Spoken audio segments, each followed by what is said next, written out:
Hello, this is Peggy Miller. I hope your day has been going well. Today, we're talking about maintenance 8, which is 60s and 70-year-olds. If you're just new to this, just leaping in and listening, bear with me. But also, if the terminology is such that you are confused, are unfamiliar, please go back to the overview episodes. There's 8 of them, and they explain Chinese and Ayurvedic herbalism in sort of basic terms, and that might help. So check those out. Otherwise, we're in the maintenance. What herbs and herb formulas within the Chinese and Ayurvedic herbal regimens help when you're in your 60s and 70s. I'm Peggy Miller. I'm a medical herbalist. I've practiced for over 12 years, ran a clinic, and have found herbs to be exceptionally important for health maintenance. So let me talk about this a little. All right, you're in your 60s or 70s. And if 60s or even 70s, go back to the 50s and 60s as well and review that one. But what I want to stress today is as you get into your 60s and 70s, there are additional emphases that I'd like to stress. In addition to blood nourishment and yin nourishment and periodic clearing, and I'll go back and quick touch on those, what I want to talk about today is the nerves, nervines. In addition to muscle cramping and ligaments getting a little more worn down, and that is a constant especially after the 50s, because the organs just aren't working quite as well as they were before, and the muscles and ligaments need more nourishment, but so do the nerves.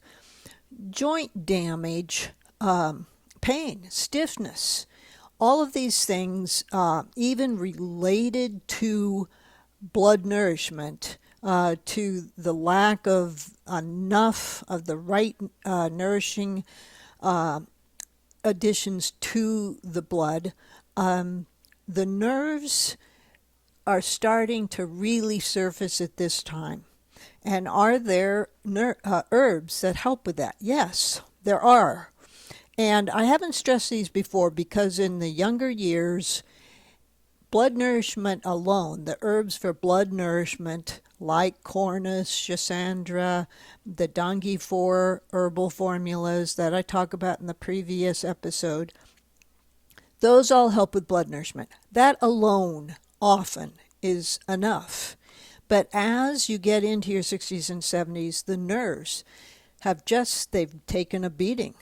Through your life, if you're athletic, they've taken a beating from just the stress of keeping up with the physical demands you place on your body. But the nerves, and there have been accidents. You've fallen, you've scraped yourself. Just the myriad of things that you've put your body through over the decades have stressed the nerves. In addition, the dietary needs, etc., which often do go unaddressed, have also created damage to the nerves. So these two components, what are the kind of nervines that you can add to your teas? And I still recommend teas because the advantage of tea is that you can create teas that work for you. You can toss in a little bit of cornus or hawthorne or schizandra or prepared romania for blood nourishment. Throw in a couple of the mushrooms. Cordyceps is great for the lungs to keep yin in the lungs in a better balance.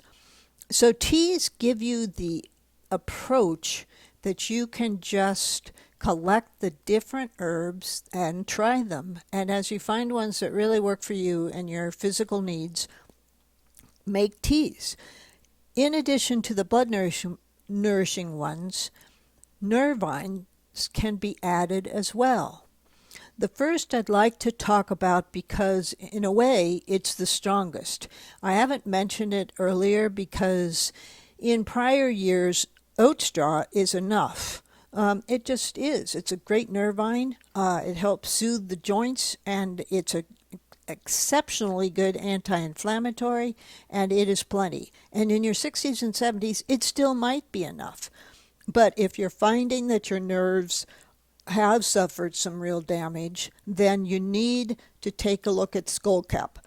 Now, skullcap is sort of an exceptional, outstanding nervine. You don't need much of it. A half a tablespoon and maximum if you're really suffering, like you fell and you hurt something. And skullcap, along with some oat straw, can help both nourish the nerves that were damaged as well as help heal them. Skullcap is unusual. It goes to the nerves, and it really helps to heal nerves as well as nourish the nerves. So keep it in mind, but don't overuse it. Use it periodically. I don't know, if you're suffering some real nerve, joint, different issues, then start with using it a couple times a week to then just once a month here and there. You will find that it helps you sleep better and that it also works on the nerves. So initially use it 2 to 3 times a week, just even a half a tablespoon, along with, I don't know, some schizandra, a little bit of cornus, a little bit of hawthorne for blood nourishing, and then that alone can really help your body repair. So skullcap is one to write down, write the name down, look it up, take a look at it, get some. Yes, I do sell it, and I am happy to prepare herbal formulas. My business, Highland Winds LLC. You can email me and say, I'd like to order some of this. I even have a Tuesday tea shop in the fall, winter months. It's open 11 to 5, but you can get it online. So any of these herbs that I mention, you can get online. Very important. In addition to skullcap, as I've already said, oat straw. Oat straw is one of your best anti-inflammatories. I took a long seminar from Paul Bergner. He's a very good herbalist over, I think he's in the state of Washington. He works mainly on arthritis. And one of the top herbs to take in his recommendation, and I have found it to correspond in my practice, is oat straw. And the reason being, because it's such an exceptional anti-inflammatory as well as nervine, it goes to the areas where arthritis is starting and helps to eliminate the inflammation in those areas, which contributes to the degeneration of the bones and the area. So oat straw is really one to keep in mind. Dandelion and burdock are two others that are very good for the same purpose. Anti-inflammatories that are great. The advantage of dandelion is that it also helps keep the liver cleansed at the same time. So adding dandelion to the list is just very important. There are other nervines. Mugwort is a nice gentle one, but it's quite effective. It can help. I often talk to, now here I'm going to get gender related, women that have cramps, menstrual cramps. Mugwort is often used for that because mugwort has a tendency of aiming for the abdominal and the leg region of the body. Not only, but it does have a direction. You will find that many herbs are directional. They're very good for certain parts of the body. And so mugwort tends to aim for the lower regions, the abdominal regions, and the legs. And so for that reason, it's really good for cramps. But it's overall still good. Some people use mugwort sticks and breathe in the vapors or use the heat from them from a topical standpoint. So look into mugwort. It's very useful. Lavender, probably the most gentle of the nervines, but still really good. In fact, lavender and rose. Rose is another very gentle nervine. But combine the two, add something else that's tasty like licorice, and you've got a great tea that you can drink often and helps the body calm, soothe, helps you sleep better. So please keep lavender and rose in mind. They're both very good. When I started talking about the nervines, I talked skullcap because at this age there are sometimes nerve damage issues where you really need something stronger. But don't rely on skullcap all the time. Use it. You'll get to know that it's quite useful, help your nerves to heal, and then back off and only use it occasionally. Switch back to oat straw, lavender, mugwort, and use those in tea forms because they're great. They really help you relax, they help you sleep, and they help your nerves restore. Okay, so that's nervines, and nervines are very critical at this stage. But keep in mind, blood nourishment and yin nourishment are important. And I even will mention wine at this stage, not for those that really can't handle alcohol. But if you can handle some, moderation, red grapes are a blood nourisher, red grapes. Just like lychee berries, goji berries, they're another blood nourisher. Goji berries are also a yin nourisher, and they help with sugar control, sugar spikes. So keep goji berries in mind. But red grapes nourish the blood. So the trouble is they're a little higher in sugar content, and so you have to restrain how much you use them. But a glass of wine a few times a week, a red wine, can be nourishing, warming to the muscles, relaxing, and for those that can handle it, it's a good thing.